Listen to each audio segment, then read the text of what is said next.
Alrighty Pitmasters, today we're doing a very basic beginner's charcoal chicken over Heatbeads briquettes. So first thing you want to do is lay out an even layer of briquettes in your pit. Then you want to get your chimney heated up. So whilst our coals are heating up, we're going to prepare our chicken. So nothing too special here, just a basic free-range chicken from your local supermarket or butcher.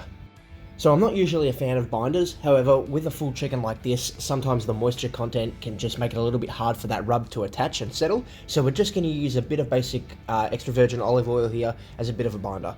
Then we're going to get our rub on. So today I'm using a Memphis style rub called Rub Some Butt, and it's just got some vinegar, some mustard powder and a few other ingredients in there that really just is the perfect pairing for this type of cook.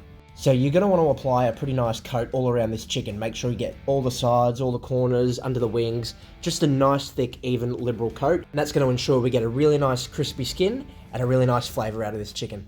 So this chook is ready to get onto our spit roast rod and onto that pit as soon as it's heated up.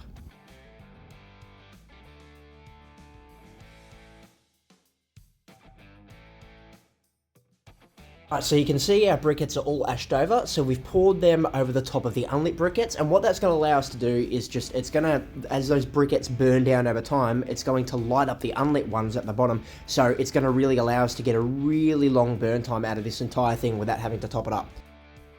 So we're going to get our bird on, and we've got to put it through that spit rotisserie rod, and then grab your clamps on each side, make sure they're pushed in, make sure all your prongs are in, then tighten up whatever screws you got, and you want to have that directly over the middle there, over the hottest bit of those coals.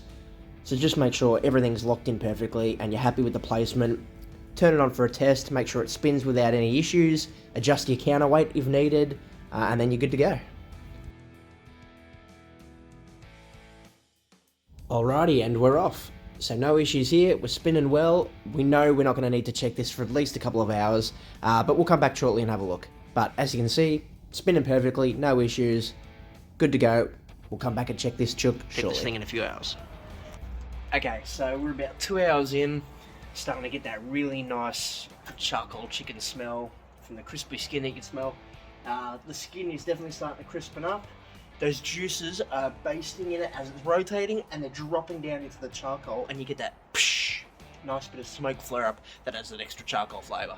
So we're still going to be nowhere near temp yet, so I'm not even going to bother using the instant read yet. But we'll come back again in a couple hours and see how this thing's going.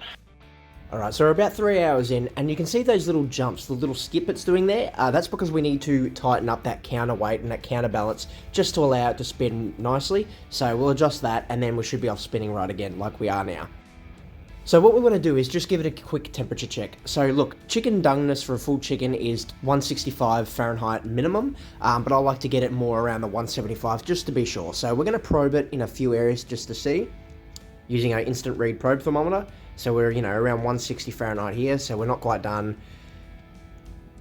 Just almost tapping 150 over here. So we'll give it another hour or so, and we'll come back, and we should be close to being ready.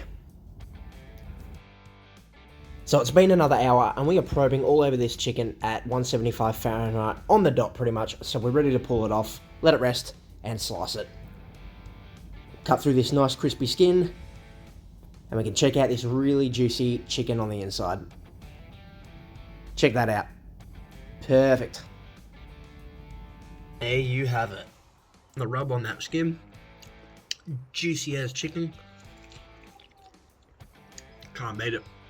Cheers, everyone.